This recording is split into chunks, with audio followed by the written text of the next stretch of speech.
मित्रों, आप सभी लोगों का एक बार फिर से स्वागत है आपके अपने YouTube चैनल ज्ञान दर्पण पर।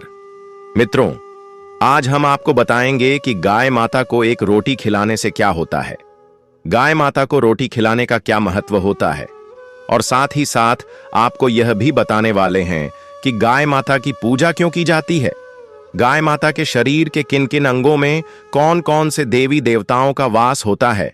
मित्रों, आपका ज्यादा समय नष्ट न करते हुए वीडियो को शुरू करते हैं। मित्रों, एक बार भगवान विष्णु जी और माता लक्ष्मी जी शेषनाग की सैया पर विराजमान होकर विश्राम कर रहे थे। तभी अचानक से आकाश मार्ग से देवर्षि नारद जी आकर उनके पास पहुंचकर रुक जाते हैं और भगवान विष्णु जी को प्रणाम करते हुए कहते हैं, हे प्रभु, हे माते, आपको मेरा प्रणाम है। तब भगवान विष्णु जी कहते हैं, हे देवर्षि नारद जी, आप यूं अचानक हमारे पास पधारे हैं। लगता है कि आज फिर से आपको किसी प्रश्न ने परेशान करके रखा हुआ है। फिर देवर्षि नारद जी कहते हैं, हे प्रभु, आपने सत्य ही कहा। मैं आपके पास अपने किन्हीं प्रश्नों के उत्तर जानने के लिए आया हूं। तब भगवान विष्णु जी देवर्ष नारद जी कहते हैं, हे देवर्षि नारद जी, आप निश्चिंत होकर अपने सभी प्रश्नों को पूछिए। हम आपको आपके सभी प्रश्नों के उत्तर अवश्य देंगे। भगवान विष्णु जी की बात सुनकर देवर्षि नारद जी कहते हैं, हे प्रभु, मैं आज जब पृथ्वी लोक का भ्रमण कर रहा था तब मैंने देखा कि कुछ व्यक्ति गाय माता को प्रतिदिन एक रोटी खिला रहे थे, जिससे वे सभी अपने जीवन में बहुत सुखी थे। उनके पास किसी भी चीज की कोई कमी नहीं थी। हे प्रभु, मैं गाय को रोटी खिलाने का महत्व जानना चाहता हूं। और गाय को एक रोटी खिलाने से क्या होता है, गाय की पूजा क्यों की जाती है, और गाय के शरीर के किन किन अंगों में कौन कौन से देवी देवताओं का वास होता है। देवर्षि नारद जी बात सुनकर भगवान विष्णु जी देवर्षि नारद जी से कहते हैं, हे देवर्षि नारद जी, आज आपने इन प्रश्नों को पूछकर पूरी मानव जाति का उद्धार कर दिया है। किंतु मैं आपको आपके इन सभी प्रश्नों के उत्तर देने से पहले आपको एक अत्यंत महत्वपूर्ण कहानी सुनाना चाहता हूं। लेकिन आपको इस कहानी को शुरू से लेकर अंत तक पूरा सुनना होगा। तब देवर्षि नारद जी भगवान विष्णु जी से कहते हैं, हे प्रभु, मैं आपको विश्वास दिलाता हूं कि मैं इस कहानी को पूरे सच्चे मन से शुरू से लेकर अंत तक पूरा सुनूंगा और इस ज्ञान का विस्तार पूरे देवलोक में भी करूंगा। मित्रों, किसी समय की बात है, एक बार आशी पुलस्त जी के पास उनका एक शिष्य आता है और उनसे कहता है कि हे गुरुदेव, आज मेरे मन में कुछ प्रश्न उठ रहे हैं और वे यह हैं कि गाय को एक रोटी खिलाने से क्या होता है तथा गाय की पूजा क्यों की जाती है। तब पुलस्त जी कहते हैं, हे पुत्र, आज तुमने उचित ही प्रश्न किए हैं, लेकिन मैं तुमको तुम्हारे इन सभी प्रश्नों के उत्तर देने से पहले तुमको एक अत्यंत महत्वपूर्ण कहानी सुनाना चाहता हूं। किंतु तुमको मुझसे एक वादा करना होगा कि मैं जब तक इस कहानी को सुनाऊं तब तक तुम्हें इस कहानी को मन लगाकर पूरे सच्चे मन से शुरू से लेकर अंत तक पूरा सुनना होगा। मुनिपुलस्त्य जी की बात सुनकर उस शिष्य ने मुस्कुराते हुए मुनिपुस्त जी से कहा कि हे गुरुदेव, मैं आपको विश्वास दिलाता हूं कि मैं इस कहानी को मन लगाकर शुरू से लेकर अंत तक पूरा सुनूंगा। मित्रों, मुनिपुलस्त्य जी कहते हैं, हे पुत्र, किसी समय की बात है, किसी नगर में एक धनवान किसान रहता था। उसके घर में किसी भी तरह की धन धान्य की कोई कमी नहीं थी। उसका विवाह एक अत्यंत सुंदर स्त्री से हुआ था। वह अपनी पत्नी से बहुत प्रेम करता था, उसकी सभी इच्छाओं को पूरी कर दिया करता था और उसकी पत्नी भी एक पतिव्रता स्त्री थी, इसीलिए वह भी अपने पति से बहुत प्रेम करता था। ऐसे ही कई वर्ष बीत जाते हैं, लेकिन उन दोनों को संतान प्राप्ति का सुख नहीं मिलता है, जिससे किसान और उसकी पत्नी दोनों ही बहुत दुखी रहने लगे थे। लेकिन उन दोनों को यह पता नहीं चल पा रहा था कि उन्हें किस वजह से संतान प्राप्ति का सुख नहीं मिल पा रहा है। और उस किसान ने अपनी पत्नी को कई सारे वेदों हकीम को भी दिखा दिया था, किंतु क्या परेशानी थी, किस लिए उन्हें पुत्र की प्राप्ति नहीं हो रही थी, यह बिल्कुल भी पता नहीं चल पा रहा था। एक दिन वह किसान अपने घर के सामने इसी सोच में डूबा हुआ था। तभी अचानक से उसके घर के पास एक महात्मा जी आ जाते हैं और उस किसान से कहते हैं, हे पुत्र, मैं कई दिनों से तीर्थ यात्रा कर रहा हूं इसीलिए मुझे बहुत ही तीव्र भूख लगी हुई। क्या तुम मुझे थोड़ा सा भोजन दे सकते हो? तब वह किसान उन महात्मा जी से कहता है, हे विप्र, क्यों नहीं? फिर वह धनवान किसान उन महात्मा जी को प्रणाम करते हुए अपने घर के अंदर आने के लिए कहता है। फिर वे महात्मा जी उस धनवान किसान के घर के अंदर जाने के लिए तैयार हो जाते हैं और उसके घर के अंदर चले जाते हैं। उस धनवान किसान के घर में पहुंचकर वह किसान उन्हें एक सुंदर से आसन पर बैठने के लिए कहता है और उन्हें खाने के लिए स्वादिष्ट पकवान उनके सामने रख देता है, जिन्हें खाकर उनकी आत्मा को तृप्ति मिल जाती है, क्योंकि ऐसा भोजन उन्होंने पहले कभी भी नहीं किया था। इस प्रकार से भोजन करने के बाद वे महात्मा जी उससे बहुत प्रसन्न हो जाते हैं। फिर वह धनवान किसान उनके सोने का प्रबंध करता है, उन्हें एक स्वच्छ और सुंदर से कक्ष में सोने के लिए कहता है। फिर वे महात्मा जी उस कक्ष में आराम से सो जाते हैं। लेकिन उनके सोने के बाद भी वह किसान उनके पैरों को दबाता रहा, रात भर उनकी सेवा करता, जिससे वे महात्मा उसके अतिथि सत्कार से बहुत प्रसन्न हो जाते हैं। मित्रों, भगवान विष्णु जी देवर्षि नारद जी से कहते हैं, हे देवर्षि नारद जी, सुबह जब वे महात्मा जी उठते हैं तो उनके उठते ही वह धनवान किसान उनकी सेवा सत्कार करने के लिए फिर से उनके पास पहुंच जाता है और उनकी अच्छी तरह से सेवा करने लगता है। तब वे महात्मा जी उस धनवान किसान से कहते हैं, हे पुत्र, मैं तुम्हारे अतिथि सत्कार से बहुत प्रसन्न हूं। बताओ, तुम्हें क्या चाहिए? तू जो मांगेगा मैं तुझे अवश्य ही प्रदान करूंगा। उन महात्मा जी की बात सुनकर वह धनवान किसान बहुत ही चिंतित मन से उनसे कहता है कि हे विप्र, मेरी सिर्फ एक कामना है कि मुझे संतान की प्राप्ति हो जाए, और किस पाप के लिए मुझे संतान प्राप्ति का सुख नहीं मिल रहा है। वह धनवान किसान आगे कहता है कि हे विप्र, अगर मुझसे भूल कर भी कोई गलती हो गई हो तो मैं उसकी सजा भी भुगतने के लिए तैयार हूं। तब उन्होंने अपने अंतर्मन में उसके जीवन में घटित सभी घटनाओं को देख लेते हैं और बड़े ही क्रोधित स्वर में उस धनवान किसान से कहते हैं कि अरे मूर्ख व्यक्ति, तूने तेरे एक पाप के कारण से तुझे अभी तक संतान प्राप्ति का सुख प्राप्त नहीं हुआ है।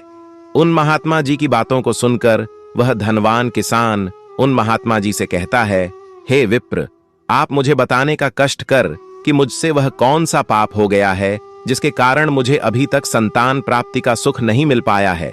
तब वे महात्मा जी उस धनवान किसान से कहते हैं, हे धनेश, तुझे याद है जब तू अपने किसी कार्य के लिए दूसरे नगर जा रहा था तब रास्ते में तुझे एक गाय मिली थी। वह बहुत ही भूखी थी और साथ में उसका बच्चा भी था। वह तेरे पास आकर खाने के लिए थोड़ा सा भोजन मांग रही थी, लेकिन तूने न तो उस गाय को एक रोटी खिलाई और न ही उस गाय को प्रणाम किया, बल्कि तूने उसे एक डंडे से बहुत पीटा, जिससे उस गाय ने तुझे संतान न होने का श्राप दे दिया था और उसके थोड़ी देर बाद उसकी दर्दनाक मृत्यु हो गई थी। मित्रों, भगवान विष्णु जी कहते हैं, हे देवर्षि नारद जी, मुनि पुलस्त्य जी उस शिष्य से कहते हैं, हे पुत्र। वे महात्मा जी आगे कहते हैं, उस गाय के पास खड़ा हुआ उसका बच्चा अपनी मां के वियोग में बहुत विलाप कर रहा था, लेकिन तूने ने उसे दर्द में देखकर भी नजरअंदाज करके वहां से चल दिया था। उन महात्मा जी की बात सुनकर वह धनवान किसान कहता है, हे राम, मैंने यह क्या कर दिया? मुझसे यह घोर पाप कैसे हो गया? मुझे यह अच्छी तरह से पता है कि मेरे इस पाप को क्षमा नहीं मिलेगी, किंतु मैं अपने इस पाप को भुगतने के लिए तैयार हूं। कृपया करके आप मुझे इस पाप से मुक्ति दिलाने का कोई उपाय बताने की कृपा करें। तब वे महात्मा जी से उस धनवान किसान से कहते हैं, हे पुत्र, मेरे पास तुम्हारे इस पाप से मुक्ति पाने का एक उपाय है। फिर उस धनवान किसान ने बड़ी उत्सुकता से उनसे पूछा कि हे विप्र, आप मुझे वह उपाय बताने की कृपा करें। तब वे महात्मा जी उस किसान से कहते हैं, हे पुत्र, तुम्हें इस पाप से मुक्ति पाने के लिए आर्षि भारद्वाज के आश्रम में निवास करने वाली एक गाय की सेवा करनी होगी, जिससे वह गाय प्रसन्न होकर तुम्हें संतान प्राप्ति का वरदान अवश्य देगी। और यह उसी गाय की पुत्री है जिसको तुमने डंडे से बहुत पीटा था। उन महात्मा जी की बात सुनकर वह धनवान किसान अपने किए हुए पर बहुत प्रायश्चित कर रहा था। फिर वे महात्मा जी उसे इतना कहकर अपनी तीर्थ यात्रा की ओर प्रस्थान कर देते हैं। तब वह धनवान किसान थोड़ी देर कुछ सोचने लगता है और उसके बाद वह किसान आशी भारद्वाज के आश्रम की तरफ चला जाता है। थोड़ी देर चलने के बाद वह एक वन में पहुंच जाता है तो वह देखता है कि आशी भारद्वाज अपनी आंखें बंद करके ध्यान साधना में लीन है। फिर वह धनवान किसान उनके पास पहुंचकर अपने दोनों हाथों को जोड़कर उनके सामने खड़ा हो जाता है और उसके थोड़ी देर बाद आशी भारद्वाज अपनी आंखें खोलते हैं तो वे देखते हैं कि उनके सामने एक किसान खड़ा हुआ है जो देखने में बहुत ही सुंदर लग रहा है। वह एकदम धनिक व्यापारी लग रहा है। तब उन्होंने उस धनवान किसान को देखकर उससे कहा कि तुम कौन हो और कहां से आ रहे हैं? मेरे पास तुम किस प्रयोजन से आए हो? आशी भारद्वाज की बात सुनकर वह धनवान किसान कहता है, हे विप्र, मैं इस वन के समीप नगर में रहने वाला एक धनवान किसान हूं और मेरे पास बहुत सारा धन है, लेकिन मुझे कई वर्षों से संतान की प्राप्ति नहीं हो रही है। इसलिए मैं आपके पास आया हूं क्योंकि मेरे घर में एक महात्मा जी आए थे। उन्होंने बताया कि मेरी एक गलती के कारण एक गाय की मृत्यु हो गई है, इसलिए मुझे अभी तक संतान प्राप्ति का सुख नहीं मिल पाया है। और मैंने जब उनसे अपनी इस गलती का प्रायश्चित करने के लिए का उपाय पूछा तो उन्होंने कहा है कि मैं आपके आश्रम में निवास करने वाली उसी गाय की पुत्री की सेवा करूं, जिससे अगर वह गाय मुझसे प्रसन्न हो गई तब वह मुझे संतान प्राप्ति का आशीर्वाद अवश्य प्रदान करेगी। उस धनवान किसान की बात सुनकर आशी भारद्वाज अपने अंतर्मन में उस धनवान किसान के जीवन में घटित सभी घटनाओं को देख लेते हैं और उससे कहते हैं, हे पुत्र, मैं तुम्हें वह गाय अवश्य ही दे दूंगा, लेकिन तुम्हें उस गाय खुद एक बार में ही बुलाना होगा और मैं तुम्हें कुछ मंत्र जपने के लिए दे रहा हूं। इन मंत्रों को एक बार ही जपने पर अगर वह गाय तुम्हारे पास आ गई तो तुम्हें अवश्य ही संतान की प्राप्ति होगी। इस बात को ध्यान में रखना। लेकिन अगर वह गाय तुम्हारे इन मंत्रों के एक बार झपन पर नहीं आई तो तू समझ जाना कि तुझसे इस संसार की सारी गाय रुष्ट हो गई है। फिर वह धनवान किसान भयभीत होकर आशी भारद्वाज के द्वारा बताए गए उन मंत्रों का जाप करने लगता है। तब उसके एक बार उन मंत्रों का जाप करते ही वह गाय उसके पास आने लगती है। उस गाय को उस धनवान किसान के पास आता हुआ देखकर आशी भारद्वाज उस धनवान किसान से कहते हैं, हे पुत्र, तू देख, तेरे मंत्रों का एक बार जाप करने से ही यह गाय तेरे पास आ रही है। मुझका विश्वास है कि यह गाय तुझे संतान प्राप्ति का सुख अवश्य प्रदान करेगी। तू इसकी अच्छी तरह से देखभाल करना, इसके प्राणों की रक्षा अपने प्राणों पर खेलकर करना और इसे कभी दुख दर्द नहीं पहुंचने देना। इतना कहकर वह किसान उस गाय को अपने साथ अपने घर ले जाता है और घर पहुंचकर अपनी पत्नी से कहता है कि हे भाग्यवान, यह एक दिव्य गाय है और इसे एक तपस्वी महात्मा जी ने इसकी सेवा करने के लिए मुझे दी है, जिससे अगर यह गाय हमारे सेवा सत्कार से प्रसन्न हो गई तो यह हमें संतान प्राप्ति का आशीर्वाद अवश्य प्रदान करेगी। मित्रों, भगवान विष्णु जी कहते हैं, हे देवर्षि नारद जी, मुनि पुलस्त्य जी उस शिष्य से कहते हैं, हे पुत्र।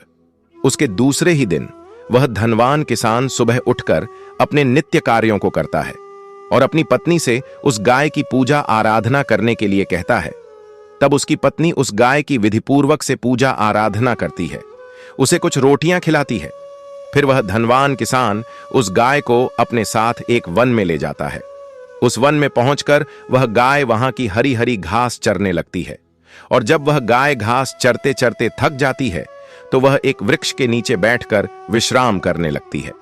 जब वह गाय विश्राम करने के लिए वृक्ष के नीचे बैठती है तो वह धनवान किसान भी उसके पास बैठ जाता है और उस गाय के शरीर पर बैठने वाली मच्छर मक्खियों को हटाने लगता है। फिर शाम होते ही वह धनवान किसान उस गाय को अपने साथ अपने घर ले जाता है और घर पहुंचकर जब वह गाय के पास खड़ा होता है तो वह अपने खुर से उस किसान के ऊपर थोड़ी सी धूल उड़ाती है, जिससे उस धनवान किसान का शरीर पवित्र हो जाता है। उसके बाद वह किसान उस गाय के शरीर पर लगी हुई धूल मिट्टी को साफ करने के लिए उसे थोड़े से जल से स्नान कराता है, फिर से रोटियां खिलाता है और रात भर खाने के लिए थोड़ी सी घास भी उसके सामने रख देता है। उस घास को देखकर वह गाय उसे खाने लगती है और अब वह गाय उससे बहुत प्रसन्न हो जाती है। ऐसे ही उस धनवान किसान को उस गाय की सेवा करते हुए 29 दिन बीत जाते हैं। और जब उस धनवान को उस गाय की सेवा करने के 30 दिन पूरे होने वाले होते हैं, तो वह धनवान किसान उस किसान को सुबह उठते ही अपनी पत्नी से उस गाय की पूजा पाठ करने के लिए कहता है और उसे अपने साथ लेकर वन में चराने के लिए लेकर चला जाता है। उस दिन उस गाय को ले जाते समय उसके हाथ से उस गाय की रस्सी छूट जाती है, जिससे वह गाय उस वन के बहुत अंदर चली जाती है। और वह वन बहुत ही घना था, इसलिए उस धनवान किसान को वह गाय दिखाई नहीं दे रही थी, क्योंकि वह धनवान किसान अभी तक उस वन के समीप ही पहुंचा था। उधर वह गाय एक झाड़ी के पीछे छिपकर वहां की हरी हरी घास खाने लगती है। जब उस गाय का पेट भर जाता है तो वह एक वृक्ष के नीचे बैठकर विश्राम करने के लिए बैठ जाती है। तभी अचानक से उस पर एक बाघ आक्रमण कर देता है। वह बाघ बहुत ही खूंखार था, जिसे देखकर कोई भी उससे भयभीत हो सकता था और उसे अपने पंजों से दबोच लेता है, जिससे वह गाय बहुत जोर जोर से अपने प्राणों को बचाने के लिए कराह नहीं लगती है और उसकी आंखों से तीव्र गति से आंसुओं की धारा बहने लगती है। वह गाय विलाप करते हुए उस धनवान किसान को पुकार लगाने लगती है और पुकारते हुए कहने लगती है कि हे धनेश, मेरी मदद करो, मुझे इस बाघ से बचाओ, यह मेरे प्राण ले लेगा। तब वह धनवान किसान उस गाय की पुकार सुनते ही उसके पास दौड़ता हुआ पहुंच जाता है। तो वह देखता है कि वह जिस गाय को वन में चराने के लिए आया था, उसे एक बाघ कसकर दबोचे हुए हैं और उसके शरीर से खून बह रहा है, जिस वजह से वह गाय बहुत जोर जोर से विलाप कर रही है। तब उस गाय ने उस किसान से कहा कि हे धनेश, आप मेरी रक्षा करें, मेरे प्राणों को इस बाघ से बचाएं। मित्रों, भगवान विष्णु जी कहते हैं, हे देवर्षि नारद जी, मुनि पुलस्त्य जी अपने उस शिष्य से कहते हैं, हे पुत्र, जब वह किसान उस गाय से बात कर रहा था तब वह उस गाय की तरफ देख रहा था, लेकिन जब उसकी नजर उस खूंखार से दिखने वाले बाघ पर पड़ी तो वह उस बाघ को देखकर बहुत ही ज्यादा भयभीत हो गया और उसने अपने बचाव के लिए एक डंडा उठा लिया। फिर वह धनवान किसान जैसे ही उस बाघ की तरफ बढ़ा तो उस बाघ ने उस धनवान किसान से कहा कि हे मूर्ख व्यक्ति, तू मुझे डंडे से नहीं मार सकता है, क्योंकि मेरे ही ऊपर पैर रखकर भगवान शिव जी नंदी जी के ऊपर विराजमान होते हैं और आज ईश्वर ने इस गाय को मेरे पास मेरा भोजन बनाकर भेजा है।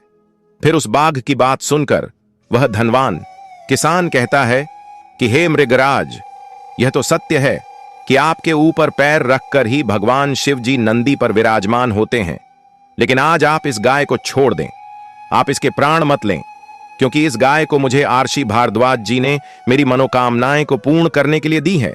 और अगर आपको भूख लगी भी हो तो आप मुझे खाकर अपनी भूख को शांत कर लीजिए, लेकिन आप इस गाय को छोड़ दीजिए। इतना कहकर वह धनवान किसान उस बाघ के सामने जाकर बैठ जाता है, लेकिन उसके थोड़ी देर बाद उस धनवान किसान को एक ध्वनि सुनाई देती है और कोई कहता है कि उठो पुत्र, मैं तुमसे बहुत ही प्रसन्न हूं। तब वह धनवान किसान उठकर खड़ा हो जाता है तो वह देखता है कि उसके सामने सिर्फ वह गाय खड़ी हुई और वहां पर कोई भी नहीं है। फिर उसने सोचा कि यहां तो एक बाघ था और इस गाय को दबोचे हुए था, जिससे वह लहूलुहान थी, लेकिन अब तो यहां पर कोई भी नहीं है, सिर्फ यह गाय खड़ी हुई है और यह गाय तो बिल्कुल ठीक लग रही है। उस धनवान किसान को यह सारा दृश्य देखकर उसे कुछ भी समझ में नहीं आ रहा कि उसके साथ यह सब क्या हो रहा है।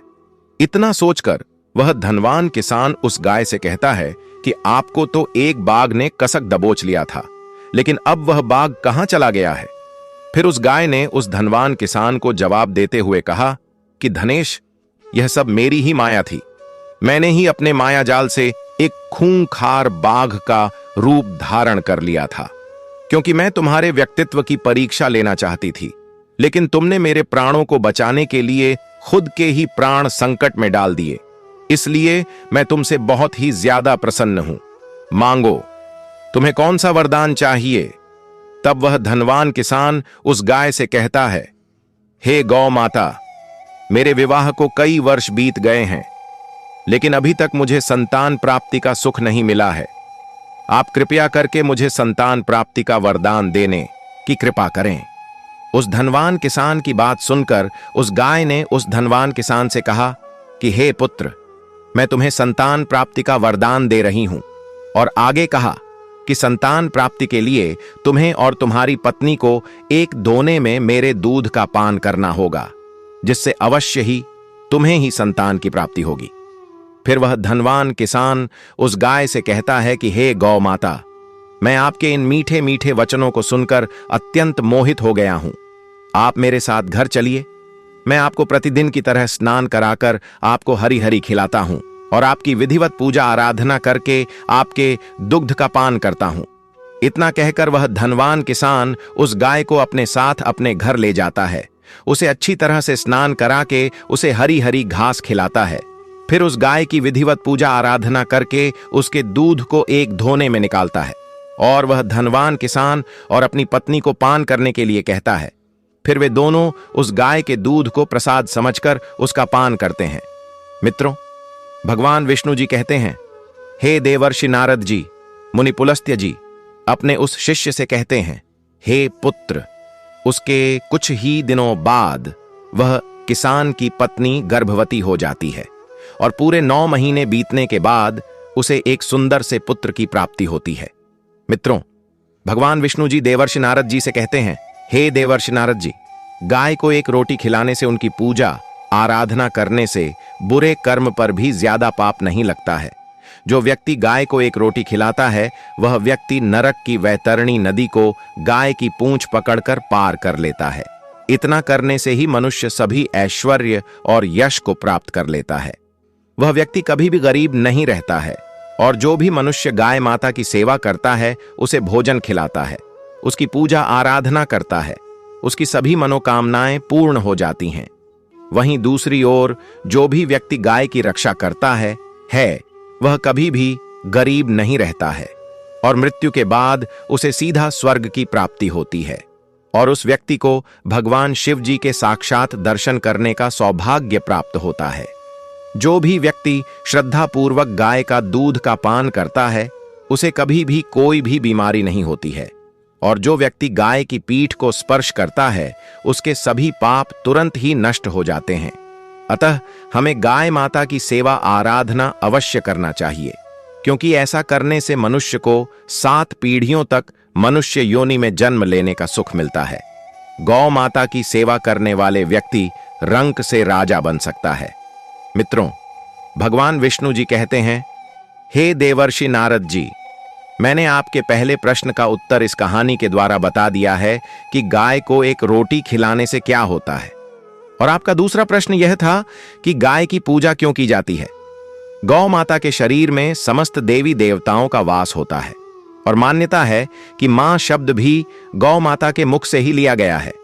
गौ माता का दूध और उसके दूध से बनी मिठाइयां, गोबर, गौमूत्र आदि की पूजा की जाती है, इसलिए गाय की पूजा की जाती है। और आपका तीसरा प्रश्न था कि गाय के शरीर के किन किन अंगों में कौन कौन से देवी देवताओं का वास होता है। मित्रों, भगवान विष्णु जी कहते हैं, हे देवर्षि नारद जी, जिस घर में गाय का पालन किया जाता है उस घर में सदैव सुख शांति समृद्धि बनी रहती है और शास्त्रों में भी यह बताया गया है, प्रतिदिन सुबह उठकर स्नान करके गौ माता को सिर्फ छूने से ही सभी पाप नष्ट हो जाते हैं। हे देवर्षि नारद जी, चलिए अब हम आपको गाय के शरीर में वास करने वाले देवी देवताओं के बारे में बता देते हैं। तो गाय के मुख में 4 वेदों का वास होता है, गाय के सिंघों में भगवान शिव जी का वास होता है और गाय के उद्दर में भगवान शिव जी के बड़े पुत्र कार्तिकेय का वास होता है। गाय के मस्तक में परमपिता ब्रह्मा जी, ललाट में रुद्र सिंह हो के आगे वाले भाग में देवराज इंद्र, कानों में अश्विनी कुमार, दोनों आंखों में सूर्य और चंद्रमा, दोनों हाथों में गरुड़ देव का वास होता है।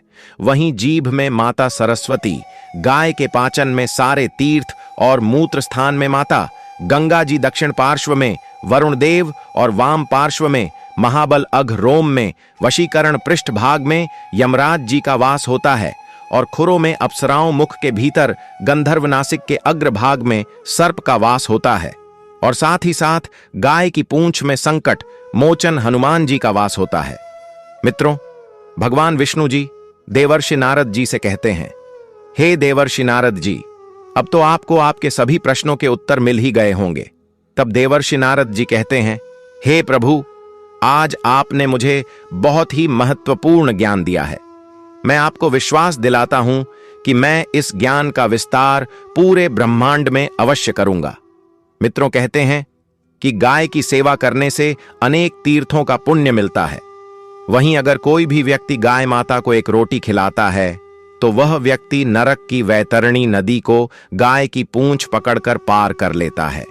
लेकिन अगर कोई भी व्यक्ति गाय माता को कष्ट देता है तो उस व्यक्ति को सीधा नरक में ही डाला जाता है और यमराज जी उसे नरक की धधकती हुई अग्नि में डालकर खोलते हुए तेल में पकाते हैं।